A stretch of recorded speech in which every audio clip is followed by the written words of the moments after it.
The Checkpoint is presented by GM Pharma, the first international multinational pharmaceutical company in Georgia. GM Pharma, to serve those who need it most.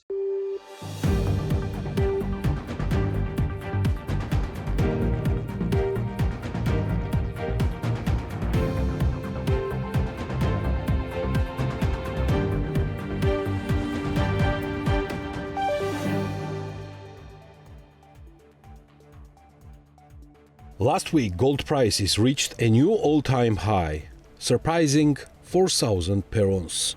The market reacted cautiously to the precious metals' latest record-breaking milestone. Global investment banks are forecasting a continued rise in gold prices. Meanwhile, Georgia's gold exports have also increased, with Switzerland remaining the main destination market.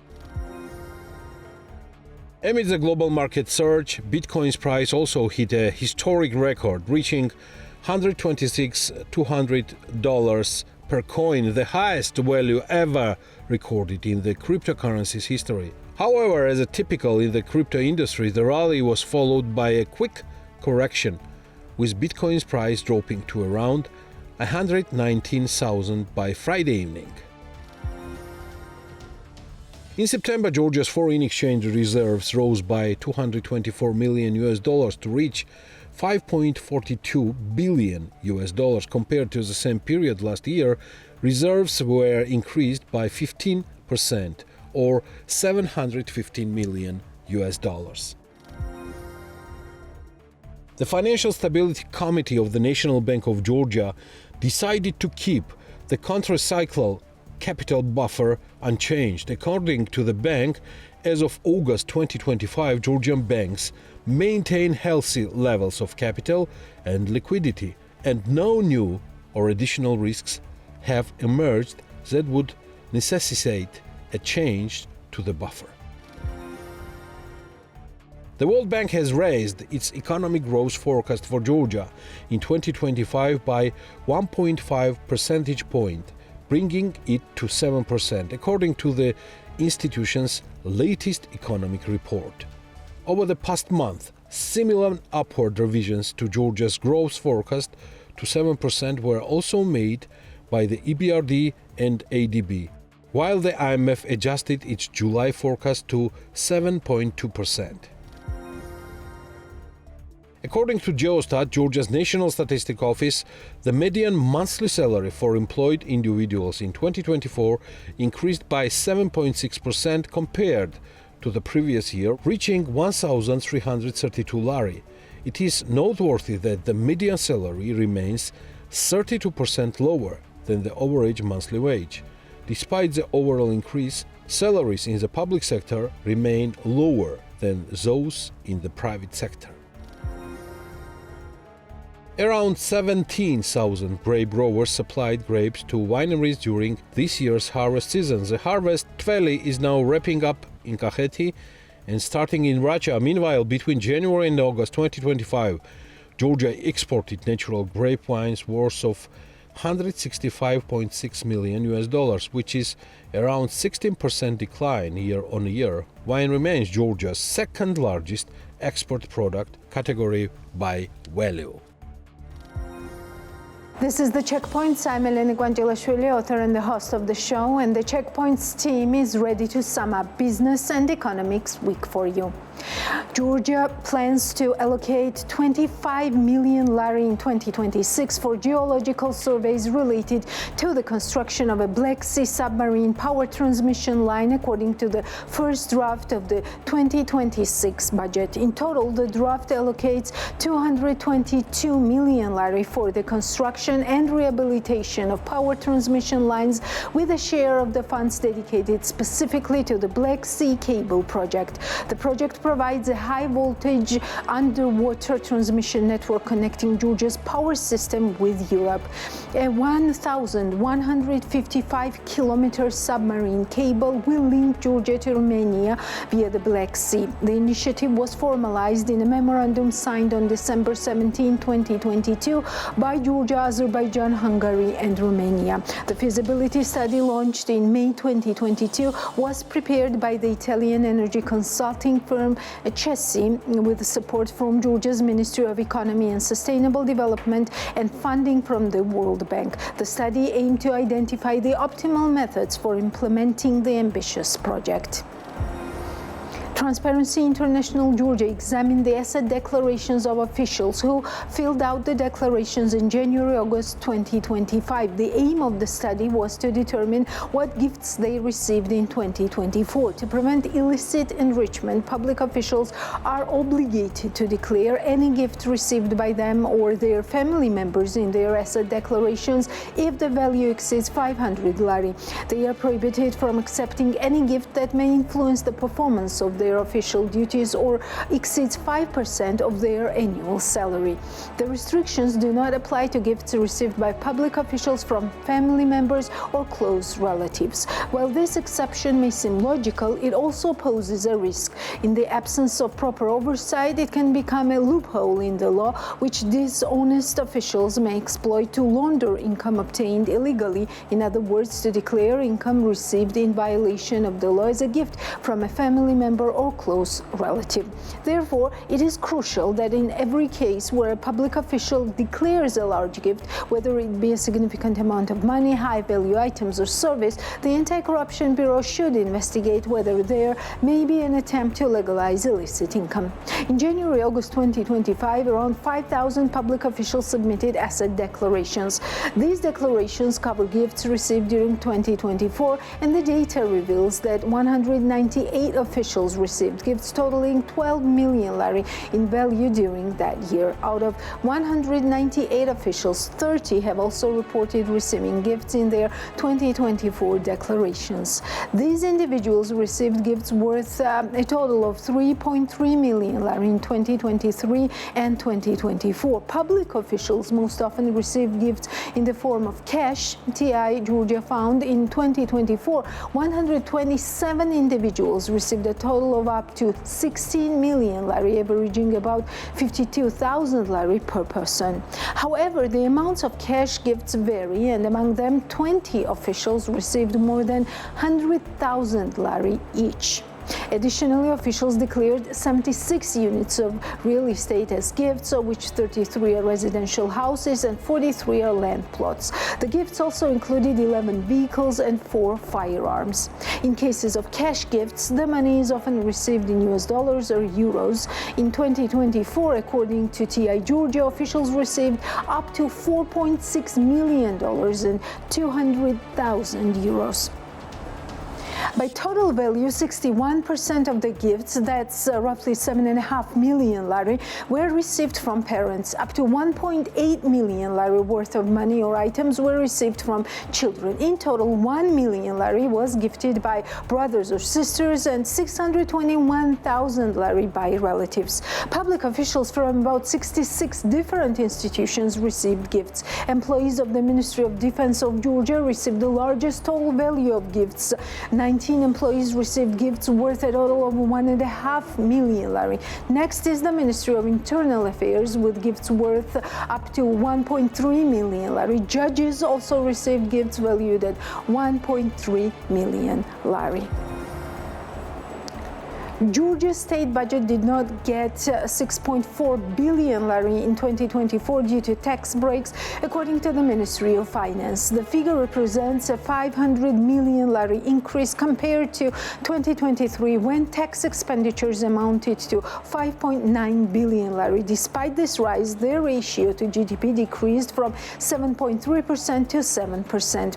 Value-added tax VAT exemptions made up 94% of total tax expenditures, equating to roughly 6 billion lari. The largest VAT-related tax breaks were concentrated in several key sectors. Healthcare, 845 million, which is 0.92% of GDP. Education, 808 million lari. Agriculture, 617 million lari. Pharmaceuticals, that's 598 million lari. Expenditures related related to income and profit taxes reached 405 million lari, 0.44% of GDP in 2024, marking a decrease from previous years. Income tax expenditure 216 million lari, 0.24% of GDP. Distributed profit tax expenditure 116 million lari, 0.13% of GDP. The ministry attributes the decline in income tax relief to a reduction in benefits for small business owners. According to the Finance Ministry, tax benefits are a targeted tool of government policy designed to support economic activity and social objectives. However, the agency emphasizes that expanding such incentives leads to revenue losses and requires ongoing evaluation. The report highlights that since 2018, total tax expenditures have nearly doubled in nominal terms, though their share of GDP continues to decline as the economy expands. September became the second most successful month of the year for the Pension Fund of Georgia, as total savings reached 7.7 billion lari, according to the fund's latest investment report. The strong performance was driven by favorable results on international stock markets. In September, the low-risk portfolio recorded a 1.47% monthly return. The balanced portfolio earned 1.98%, and the high-risk portfolio achieved the highest gain of 2.5%. Currently, 99.5% of pension savings remain invested in the low-risk portfolio, which primarily includes fixed income assets such as commercial bank certificates of deposit and treasury bonds. Meanwhile, 19.5% of the fund's total assets are invested in international stock markets, contributing to its improved performance. The World Bank has revised Georgia's 2025 economic growth forecast upward to 7%, an increase of 1.5 percentage points from its previous projection. The updated outlook was published in the institution's latest regional economic review. According to the World Bank, Georgia's actual economic performance in 2024 exceeded expectations, prompting the revision. The bank also forecasts that Georgia's economy will expand by 5.5% in 2026, half percentage points higher than its June estimate. The report also includes updated projections for neighboring countries. Armenia's growth forecast was raised to 5.2%, Azerbaijan's was lowered to 1.9%, Russia's decreased to 0.9%, and Turkey's improved to 3.5%. Other international financial institutions have also adjusted their forecasts for Georgia. Over the past month, both the European Bank for Reconstruction and Development and the Asian Development Bank increased their growth expectations to 7%, while the International Monetary Fund slightly revised its July forecast to 7.2%. More on this week's economic news and outlook in our short overview. In 2024, the average monthly nominal earnings of employees increased by 11.5% or 204 lari compared to 2023 and amounted to 1,970 lari according to the preliminary data from the National Statistics Office of Georgia. In 2024, the average monthly earnings equaled 1,591 lari for women, while 2,340 lari for men. In 2024, the average monthly nominal earnings for employees in the public sector were 436 lari, lower than those in the non-public sector. In 2024, the average monthly earnings of employees in the business sector increased by 197 lari and equaled 2,024 lari. By economic activity, the highest monthly earnings were observed in the information and communication sector, 4,000 lari. The increase made up 1.2% compared to the previous year, and in the professional, scientific and technical activities sector, the increase was 11.9%, amounting to 3,147 lari. In 2024, the average monthly earnings of employees in non-business and financial sector increased by 270 lari compared to the previous year and amounted to 1,866 lari. By economic activities, the highest monthly monthly earnings we observed in the financial and insurance activities sector. Tbilisi and Tbilisi are leading regions by amount of average earnings. Starting October 6, the State Service Development Agency of the Ministry of Justice began issuing new generation biometric passport and electronic travel documents. The updated documents featuring an enhanced design and modern security features will be available to all applicants from this date, with the cost of issuance remaining unchanged. Holders of valid passport and certificate are not required to replace them. The updated range of documents include temporary and permanent resident certificates, diplomatic and service passport, travel documents for refugees, and passports for stateless individuals. According to the agency, the new design incorporates elements of Georgian national themes and meet all international standards. Citizens will be able to obtain the documents not only through the House of Justice branches and territorial offices, but also via mobile House of Justice and the official online portal. This ensures broader accessibility for applications nationwide. Meanwhile, the agency announced that electric ID cards will also undergo update. Their new generation version is scheduled to be introduced on November 3, 2025. The seasonal flu vaccination campaign has officially commenced across Georgia. According to the Ministry of Health, as a part of National Immunization Program, the country has acquired 200,000 doses of French-made 4-component vaccine grippe tetra, which is among the vaccines recommended by the World Health Organization. The vaccine is specifically designed to target the strains expected to circulate during the upcoming flu season. Vaccination is especially vital for individuals with high risk or chronic health conditions, as influenza can pose serious health threats to some people, the Ministry of Health stated. Vaccinations are available from the age of 6 months and can be administered at medical centers and polyclinics offering vaccination services. Importantly, the vaccine is provided free of charge to eligible beneficiaries. The Roads Department under the Ministry of Regional Development and Infrastructure has announced 2 tenders worth 50 million lari each, totaling 100 million lari for road reconstruction and rehabilitation projects across eastern and western Georgia. While the tender documents don't specify which particular road sections will be upgraded, they state that the selected contractors will be assigned works as needs arise in specific regions. This type of framework tender ensures that pre-qualified companies can immediately undertake projects once the ministry identifies a priority area for construction or repair. Interested companies can submit bids until October 2022. According to the tender requirements, applicants must demonstrate experience in completing similar works valued at no less than 80% of tender's contract amount, including at least one project worth 20% of total tender volume.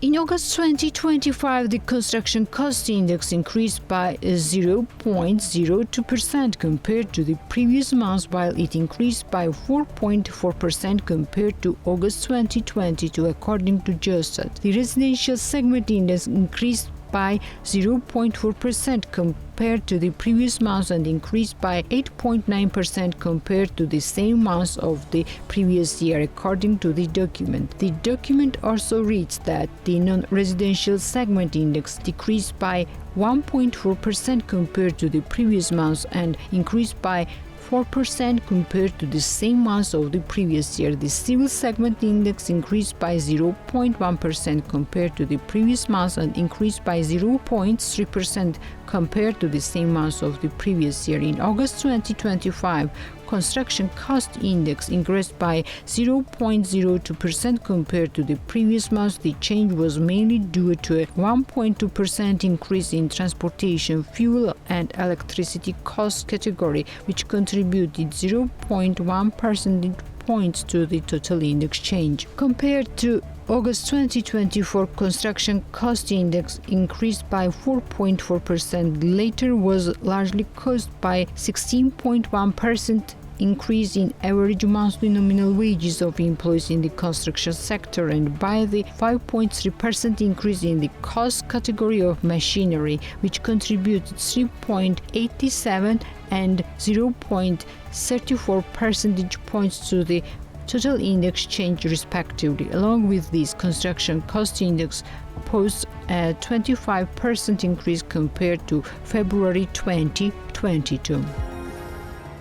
A meeting was held with local residents to discuss land acquisition and resettlement procedures for the construction of a 17-kilometer access road and railway leading to Anaklia Deep Sea Port, according to Zugdidi Municipality City Hall. The discussion was part of the land acquisition and resettlement plan being developed by Roads Department of Georgia, which is overseeing the project. Residents living in the affected area were briefed on property valuation and compensation processes. The meeting was attended by Samigrelo Zemuswaneti State Representative David Verava. The Roads Department has already prepared a detailed project design for the new road and railway station. According to 2026 state budget draft, 45 million lari will be allocated for the construction of the road, with an additional 125 million lari planned for 2027.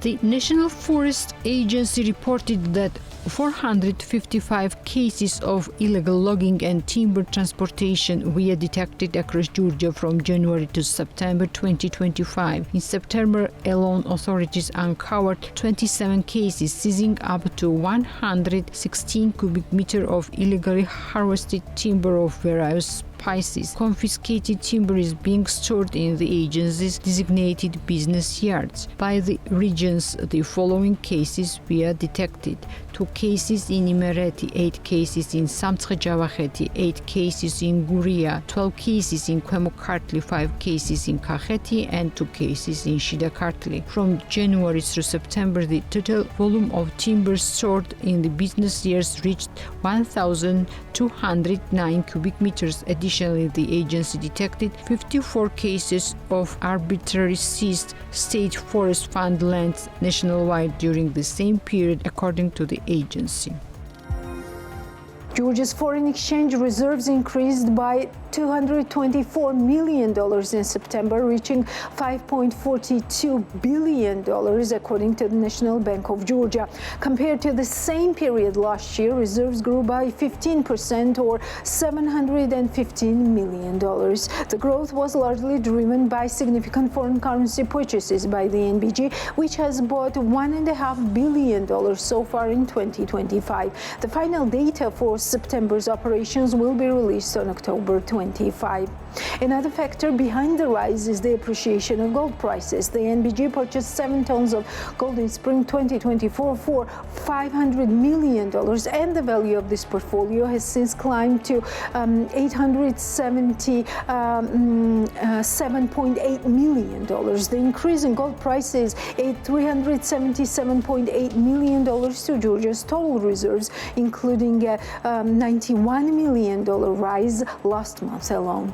While reserves remain $11 million below their August 2023 peak, further growth is expected in October as the NBG continues to buy foreign currency to strengthen the country's reserve position.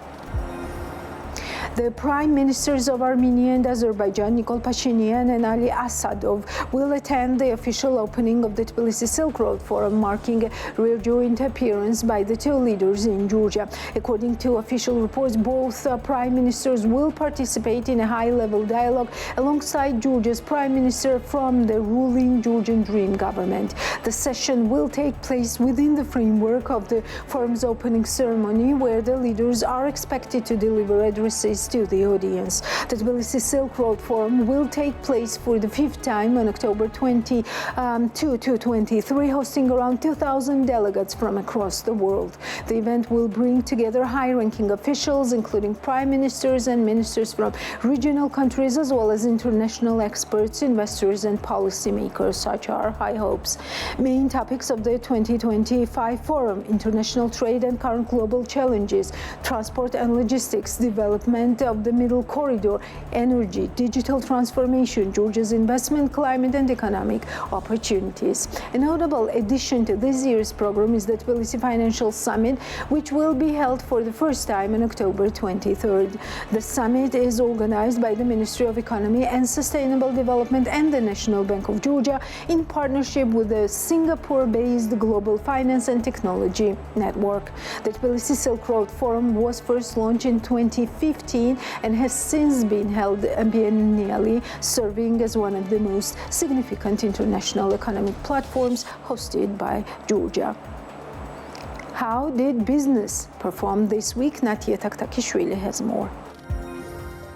Montessori University, first licensed Montessori kindergarten, has opened in Tbilisi with the support of Tbilisi Bank. Launched under the franchising agreement, the kindergarten is located near Lisi Lake and will serve 180 children under the age 6. The total investment in the project amounts to 4.7 million lari, with Tbilisi contributing up to 1 million lari. The facility was designed and constructed in compliance with both local and international standards. Its infrastructure is fully adapted for children, allowing them to learn and play independently in line with Montessori values. Teachers at Montessori University have been trained in United States at Montessori Training Center, ensuring that international methodologies are implemented in the Georgian context. Tbilisi highlights education as a strategic priority, with its loan portfolio in the sector reaching 162 million lari. By financing projects like Montessori University, Bank aims to promote world-class practice and raise educational standards across Georgia. Csaba Mamatashvili, Executive Director of Bus Management Company Abano Dupani Group, declares that Treli Abano and SPA experienced a significant increase in occupancy this year. During the summer tourist season, occupancy rose by 30%, with the bus operating at 90% capacity, while in the low season, occupancy increased by 15%. Mamatashvili highlighted that the growth is partly due to the company expanding with new branch and contributing to leverage its growth potential. Balneological tours or visits focused on treating sulfur baths remains a key attraction in Old Tbilisi Sabanotubani district, which draws visitors for its history, culture, and famed sulfur water. This year, the geographic profile of tourists has shifted. While Russia, Azerbaijan, Armenia, and Turkey have traditionally dominated, Mamatashvili notes an increase in visitors from Saudi Arabia and China. Additionally, from United Arab Emirates, India, Israel, Mexico, and even Japan, booked directly, reflecting a diverse global interest in Georgia's thermal baths. The reality is that tourists come specifically for balneological purposes, Mamatashvili said. Despite regional challenges, tourists from Israel visited Georgia, and we also hosted tens of thousands from China, India, and United Arab Emirates. The summer season proved that our service and culture heritage continues to attract a wide range of international visitors, Mamatashvili added. Salka Canyon, developed by KAS Group into one of Georgia's most distinctive recreational destinations, was visited mainly by tourists from India and Israel this year. According to the company's general director, Eka Tordia, these markets are prioritized in KAS Group recent marketing campaigns, resulting in a significant influx of visitors. Tordia noted that since 2016, KAS Group has invested around $100 million in the development of tourist infrastructure in Georgia. Our company continues to create exclusive and innovative projects that attract both foreign and local visitors, she said, emphasizing that demand at the canyon's hotel and cottages was particularly strong among the tourists from Israel. She added that Georgian visitors also make up significant share of tourist flow, with a roughly equal ratio between local and international guests during the summer season. In the off-season, foreign visitors dominate and the overall number of tourists continue to grow annually. Tsalka Canyon's infrastructure now includes a diamond glass bridge, hotel, villas, restaurant and amusement park opened earlier this year. KAS Group has been active in Georgia's tourism sector since 2016, establishing itself as one of the country's leading investors in tourist development. Flight prices from Georgia to Abu Dhabi have increased threefold following the cancellation of Wizz Air's Kutaisi-Abu Dhabi route. According to Lasha Berikashvili, founder of Travel to Georgia, he told BMDG that this change has significantly affected both outbound and inbound tourists. Previously, we paid over 300 lari for a round-trip ticket from Kutaisi to Abu Dhabi. Now, the same route costs over 500 USD, Berikashvili said. Demand has also dropped. We used to have group tours of over 80 people and now we struggle to fill even one group. Berikashvili criticized state agencies for failing to take timely action to maintain the route or attract alternative low-cost carrier. 3 months was enough time for the government to negotiate with other airlines. It was possible to keep this route, but no effective steps were taken, he said, adding that sector has received no information on state-level negotiations. The tourism sector representative emphasized that the Kutaisi-Abu Dhabi connection was important not only for Georgian travelers but also for tourists from Gulf countries. He also highlighted the importance of Vienna route, noting that around 30% of Kutaisi's visitors arrive from Austrian capital. The Vienna flight is vital. It serves both Georgian immigrants and European tourists, and no other city can replace it, Berikashvili added.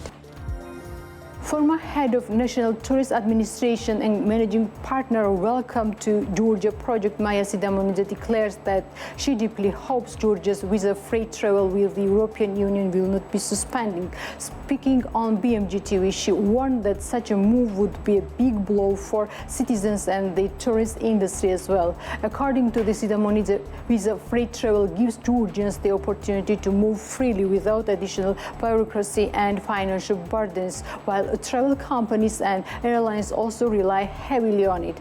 Leading agencies that bring income to the budget will be affected. Suspension would also harm Wizz Air because if passenger flow decreases, the airline's business interest in the region will also decline, she explained. The former tourist had noted that Georgia's tourist sector has faced significant challenges since the COVID-19 pandemic. The industry has not had time to fully recover because turbulent phases are very frequent in the country. It's difficult for businesses to operate under such circumstances, she said. Sidamonidze emphasized that stability is key for growth. We need a stable business environment and an open economy. We don't want isolation. We don't want closure. Georgia must remain a democratic state that provides the conditions necessary for business development, she concluded.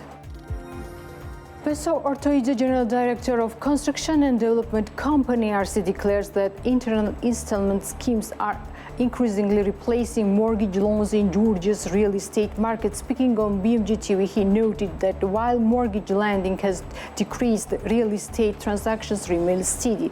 Ortoidze explained that stricter regulations, higher interest rates, and banks' caution stance toward the construction sector pushed developers to activate internal installment offers, which have become competitive on banking terms. However, he warned of long-term risks. Unlike banks, developers are not financial institutions and cannot fully assess customers' insolvency, which poses risks for both businesses and buyers. Customers also face uncertainty as developers' financial stability is not always transparent, make installment deals less secure than bank-issued loans. Ortoidze expressed hope that ongoing negotiations between the National Bank, commercial banks and businesses will lead to a softening of lending restrictions. If banks are allowed to expand their portfolios in construction, mortgage lending will regain its role and reduce reliance on internal installment, he said.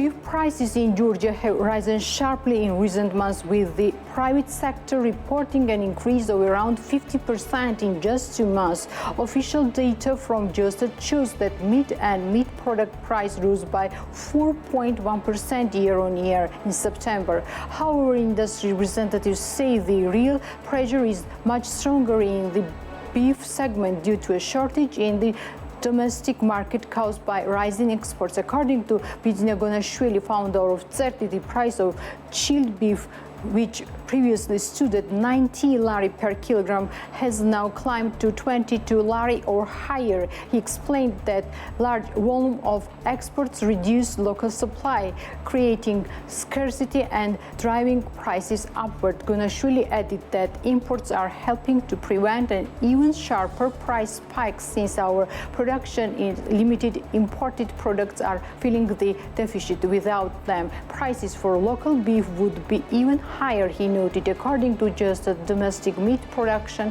covers only 47% of Georgia's consumption needs, leaving the market heavily dependent on imports to stabilizing prices. The GD government has increased the subsidy for the state-owned crop management company, which operates under the Ministry of Agriculture. The additional funding is intended to support the ongoing grape harvest by facilitating grape purchases from local wine growers. According to the latest decree issued on September 30, the subsidy amount has been raised from 50 million lari to 75 million. The state company will use these funds to purchase Saperavi grapes at 1.5 lari per kilogram and Katsiteli and other varieties at 1.2 lari per kilogram. Overall, the crop management company plans to spend around 100 million lari in buying grapes and processing them into wine material and brandy. In August, the company received approval from the state procurement agency to use 50 million lari, while an additional 50 million request submitted to September 2022 is still pending authorization.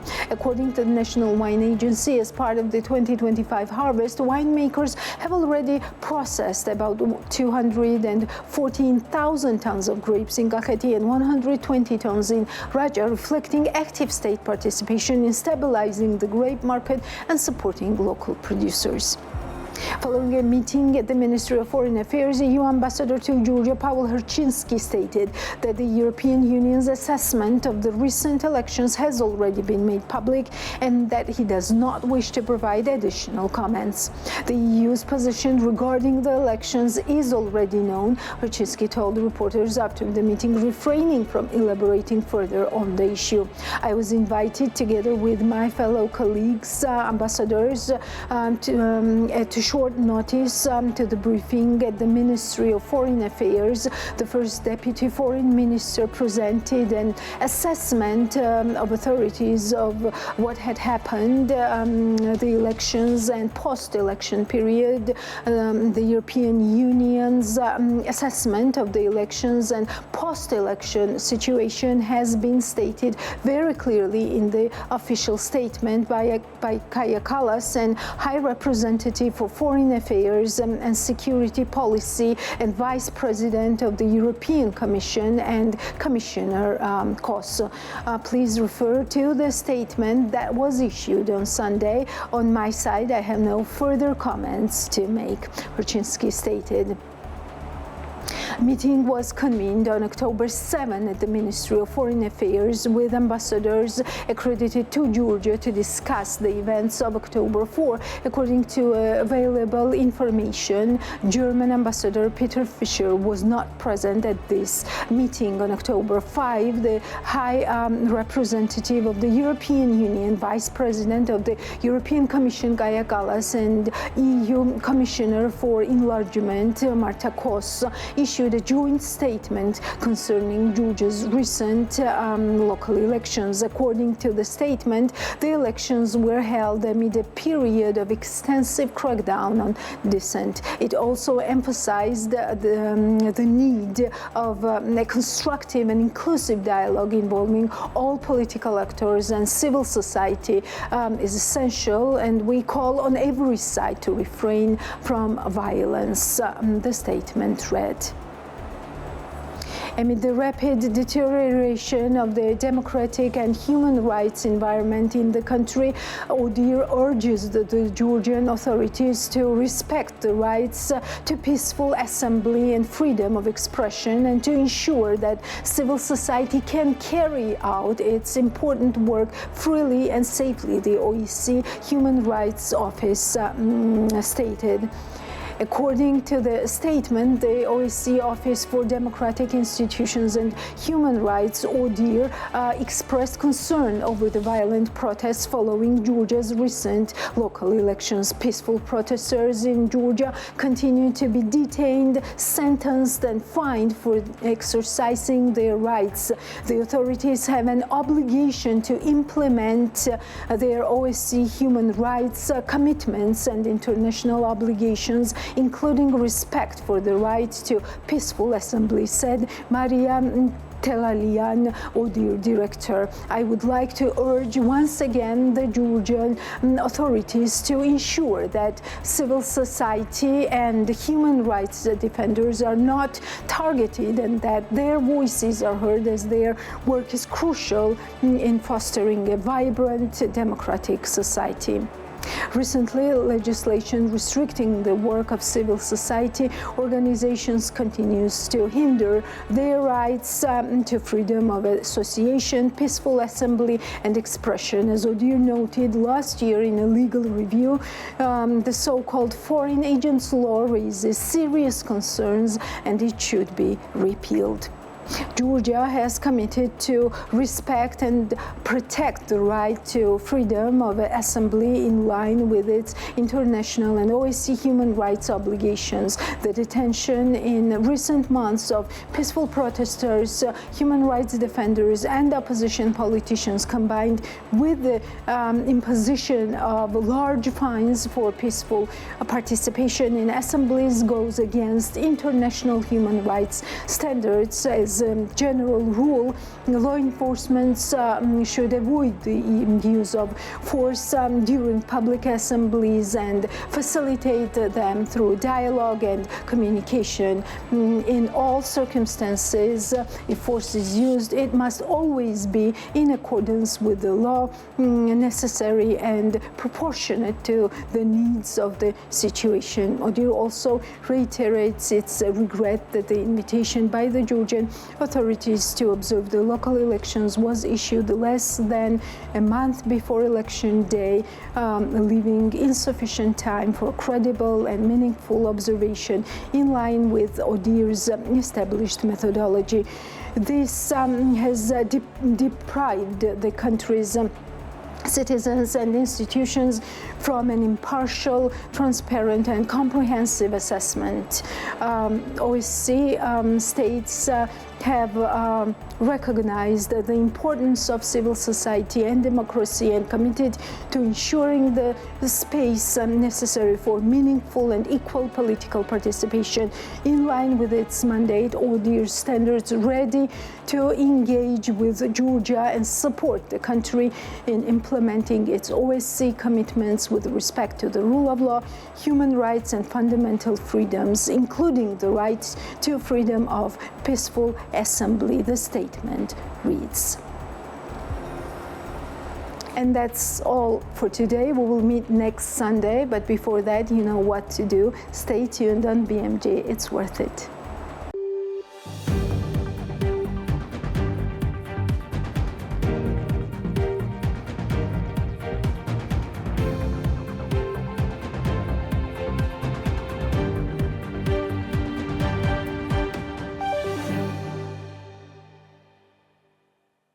The Checkpoint is presented by GM Pharma, the first international multinational pharmaceutical company in Georgia. GM Pharma, to serve those who need it most.